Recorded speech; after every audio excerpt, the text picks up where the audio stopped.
رحیم میرے سامنے یہ صحیح بخاری ہے.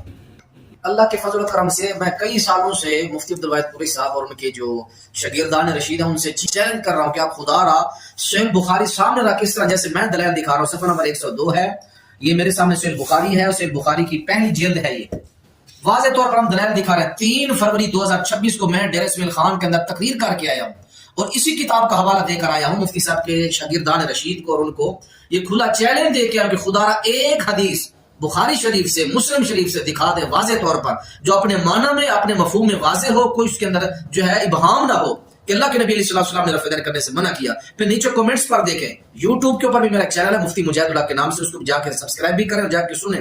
سپر سٹار کے نام کے ایک نوجوان لڑکا ہے, اس نے میرے دلائل سن کے الٹا میری بات کی تائید کرتا, میں نے بخاری دکھائی حدیث دلائل 4 خلفاء سے رفع دین کرنے کے دلائل دکھائے, الٹا مجھے وہ کہتا ہے کہ آپ لوگوں کو دھوکہ دے رہے ہیں. جبکہ مفتی عبدالواحد صاحب فرماتے ہیں کہ رفع دین کم ہوتے ہوتے ایک رفع دین رہ گیا تھا. وہ کیا تھا؟ شروع میں اللہ اکبر, پھر اللہ کے نبی علیہ السلام پوری نماز کے اندر رفع دین نہیں کرتے تھے. یہ کائنات کا سب سے بڑا جھوٹ ہے. میں پھر چیلنج کرتا ہوں, 3 فروری 2026 کو میں ڈیرہ اسماعیل خان کے اندر بھی تقریر کر کے آیا ہوں کہ جب وہ میرے دلائل غلط کر دیں گے میں پھر ڈیرہ اسماعیل خان کے اندر جا کے دلائل سے میں پھر رجوع بھی کروں گا, مالت بھی کروں گا, رفع دین کے بغیر نماز پڑھنا پھر میں شروع کر دوں گا انشاءاللہ تعالی.